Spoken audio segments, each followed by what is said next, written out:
Olá, pessoal. Em continuidade aí, né, estamos analisando alguns aspectos da reforma tributária, emenda constitucional 132, de 20 de dezembro de 2023. Estamos falando sobre os princípios que foram inovações, né, dessa reforma, que foram trazidos agora de forma expressa no texto constitucional.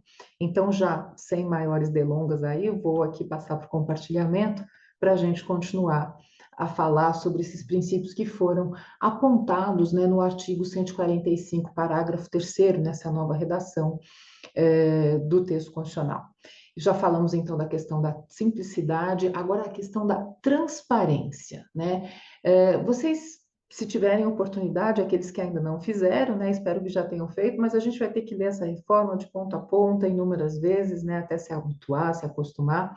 Mas em inúmeros dispositivos se fala muito dessa questão da transparência, da necessidade de justificativa, por exemplo, nas questões de projetos de lei que venham a majorar, instituir tributos, as necessidades de justificativa dos respectivos fatores que vieram a ensejar, estudos de impacto. Essa reforma ela foca muito nesse aspecto, né? Então, isso vem a ser traduzido pelo princípio da transparência. Muitas vezes, né, eu acho que até em matéria tributária, isso cessou um pouco ao longo dos anos, né? No começo, logo que veio a Constituição de 88, isso era um pouco mais rígido, mais difícil da gente ter acesso, por exemplo, à informação. Mas tem um segmento que está atrelado também ao contexto tributário, por exemplo, a questão orçamentária, né? Orçamento. Como é difícil a gente obter dados efetivos sobre orçamento, não o valor que vai ser destinado, mas como é que foi utilizado, quais foram os gestores que aplicaram esses recursos, quem que teve a oportunidade de mexer nisso aqui. A gente fica um pouco com aquela noção de que, poxa, tem alguma coisa nebulosa aqui, eu não estou conseguindo acesso à informação. No mundo de hoje, né, inclusive quando se fala muito em acesso à informação de forma ampla, né, informação de dados, ao mesmo tempo, né, que por outro lado se quer preservar também, mas todo o contexto público, né, se determina essa ampla transparência, é um princípio já existente que agora vem expresso, né, para o sistema tributário, né? Então, o sistema tributário ele tem que ser muito transparente.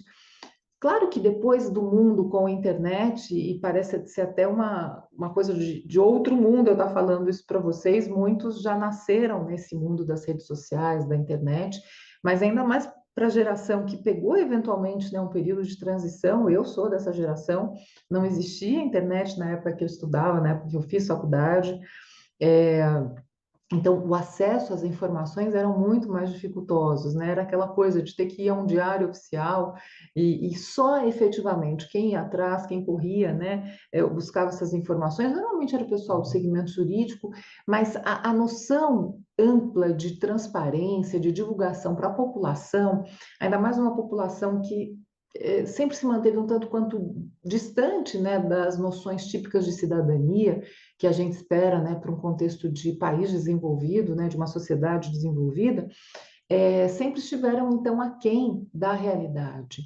E a gente observa hoje, e que é muito mais facilitado, obviamente, né, pelo mundo tecnológico que nós vivenciamos, que é uma determinação, a transparência, a notícia ampla, né? Isso faz com que a noção de cidadania e a atuação de cidadania seja muito mais eficiente, né?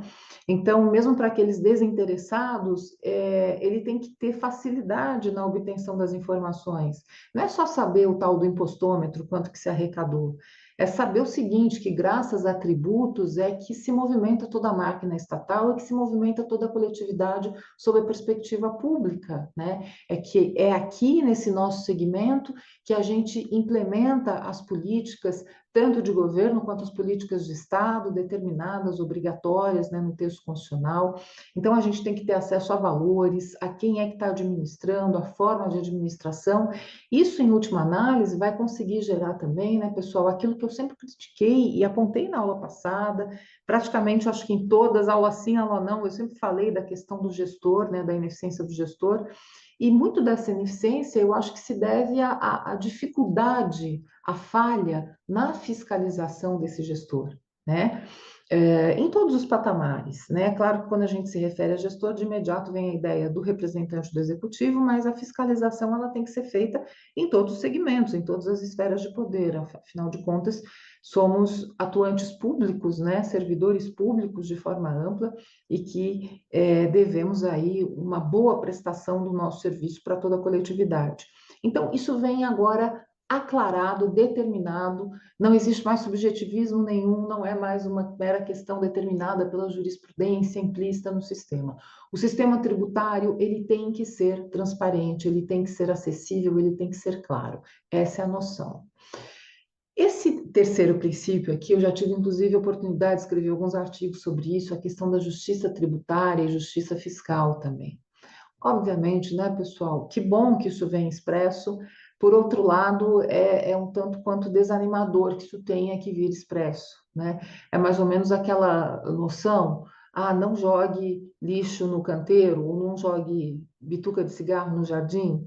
É triste ter que dar um aviso desses, né? Isso só tem razão de existir e não vai funcionar exatamente naquelas coletividades que não têm um desenvolvimento mínimo, porque o senso coletivo, né, o senso ambiental, a noção básica já demandariam de toda e qualquer pessoa que vive nessa coletividade não jogar um lixo num jardim, não jogar uma bituca de cigarro, né, num canteiro e assim sucessivamente. Então, se você tem que avisar, é sinal de que a população precisa de muito aviso, né?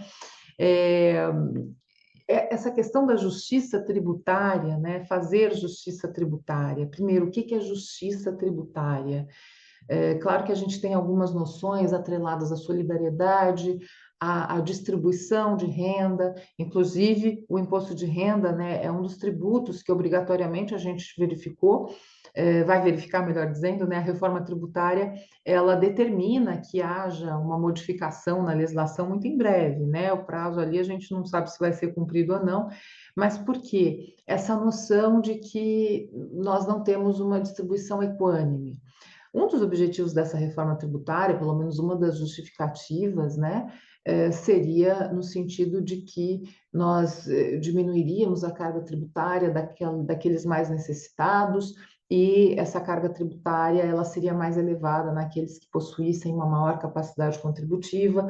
Nós temos uma determinação específica, né, ali do parágrafo 4º que a gente vai ver na sequência, que visa evitar atenuar efeito regressivo. Então, todos já devem ter se deparado com aqueles estudos, né, que, na verdade, quais são as alíquotas efetivas de pagamento de imposto de renda, então, que nas tributações aí, não sobre consumo, a tributação sobre consumo até então ela é muito injusta, ela tributa da mesma maneira o milionário e o pobre que vai comprar um produto no mercado, ao passo em que a tributação da renda também é extremamente injusta, porque haveria ali uma possibilidade de uma maior distribuição de renda. Obviamente que essas noções todas elas estão atreladas a esse contexto de justiça tributária, mas a gente resvala no mesmo problema do princípio da simplicidade que nós analisamos no encontro anterior. A falta de apontamentos de critérios objetivos que venham a traduzir o que vem a ser essa justiça tributária. E, obviamente, né, pessoal, que dependendo até do governo eleito, da linha, né, governista, um governo mais focado em infraestrutura, em Estado menor, ou um governo mais focado em assistencialismo, aumento do Estado, como que a gente tem observado, essas noções de justiça tributária vão ser extremamente divergentes, né? Por isso que seria necessário, e aí a minha crítica, o meu receio, até que ponto que essas frases não vão ficar soltas aí no texto constitucional e continuarem a ser um sonho e algo de difícil implementação. Primeiro que é necessário ter muita técnica para implementar tudo isso.